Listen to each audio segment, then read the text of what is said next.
Saturday Salmagundi Shop Talk, everybody. I missed doing my update, noon update and morning agenda because my agenda changed. I went up to the store. I was going to do a video as I was driving to Walmart, did my groceries, dog stuff and all that, dog food.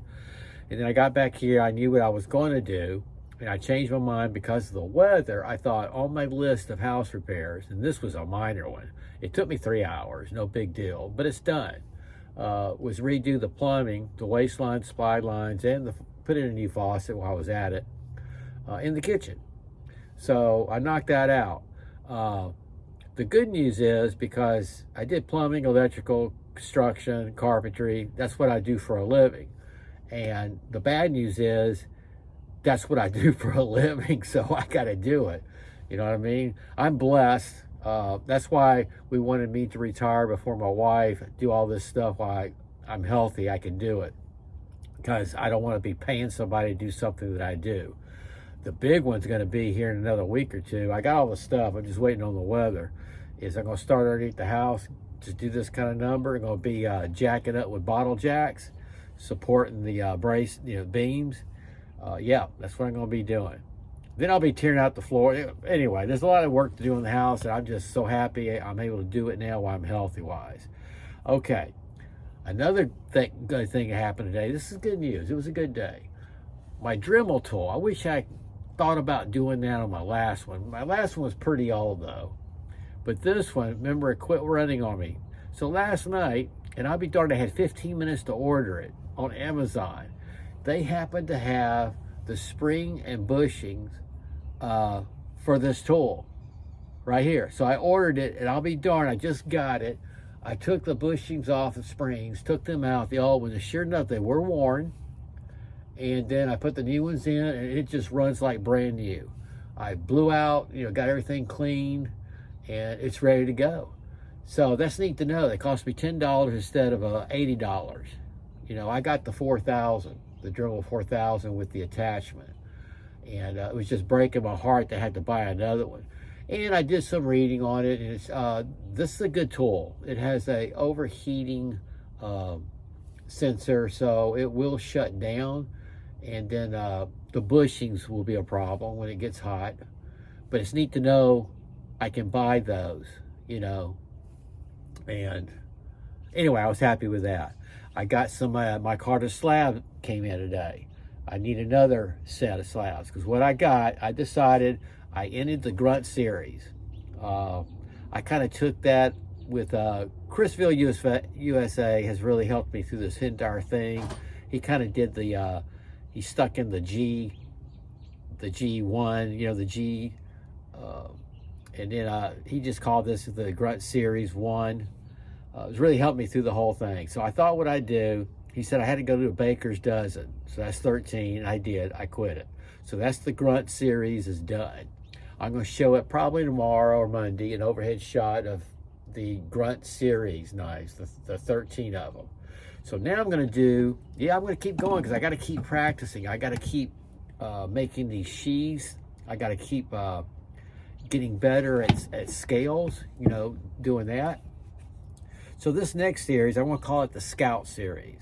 Don't laugh. I'm going to call it the Scout series. It basically is going to be like hunting knives or camping knives, that size.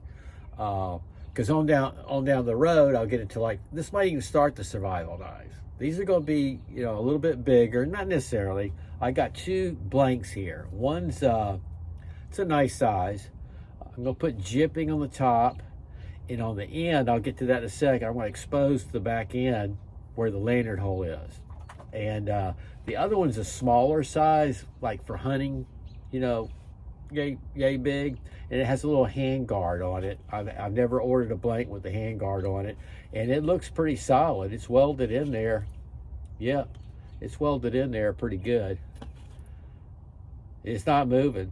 So that's what I'm going to do. I'm going to start with the bigger one though. So what I'm going to do, I noticed on my Grunt knives, the Grunt series, none of the back ends of the knives, here's the last one I did, the 13. I always went all the way back to the lanyard hole, with the scales. None of them had an exposed back end. This is the closest I came on this one. It happened to be the last one. Okay, this is the 13. It's got the serrations, the jipping, so I kind of practice for what I'm doing. This is like the big, longest one of the grunt series. So the knives I got now are about that size. There's one here that's larger, okay? So that's gonna be cool. So I was looking, and I just picked out some knives. Here's the SE4. See the back end's exposed, okay? We know that's like for hammering. You got your lanyard hole there. Here's the K-Bar BK18. See, it's exposed. I say exposed, you know, leaving the back end for, you know, whatever. I call them persuasion. There's another one. This is the tops, impact. And then look at this BPS. This is about what this was going to show, this next one I do. Look how much of that shows. Isn't that cool? So, and they got the jipping. That's aggressive right there too. This is the BPS HK2, one of my favorites. This is the second BPS knife I got. Isn't that gorgeous? And that's that Python micarta that I did on it. So, my point is in all this next knife I do, I'm gonna have it exposed down here. Okay, it's like a Bowie knife. It even has a blood groove all the way through it. It looks pretty popular. I've seen several knives that have that design. It's just like this one. This is a popular design with this harpoon. A lot of brands have that right there. That was an easy slab to come across because that's just popular. That's D2 steel. That slab right there is D2 steel I'm fixing to do. So I'm going to be doing jipping on it all up further, just like I did this one. And I'm going to be doing jipping back here on the back. Okay. I believe that's what I'm going to do. It doesn't have finger grooves. But yeah, so it's going to be called the Scout Series. I know, kind of corny, but I had to come up with a name, you know, like Sog Out. So I'm a grunt. So that was the Grunt Series. So we'll do the Scout Series. And I'm going to do Baker's Dozen. Just keep practicing. I'm going to have to get rid of some of my knives, man, to make room for these. By the way, I used this today. First time I've used it as far as doing maintenance, like I was working around the house. And I actually used my automatic, my SOG AU Compact. Yeah, I didn't think I would use it for working, because I'm always afraid of it getting like dirty. Look at that one-handed close with an automatic. Okay, so that's where I'm going at. I brought these knives out. I'm not going to throw because I'm tired, and my rotator cuffs hurt from reaching up above my head. So, Grunt Series is over. I'll show the whole thing next couple of days, probably tomorrow, and I'm going to be starting the. Let's see. Yeah, that blank's a little bit bigger than this. This is that K-Bar BK18. It's a little bit bigger than this. But I'm going to have, not all of them, but this one's going to have an exposed back end. Not all of them will. It's just, that's what I'm going to do on this one.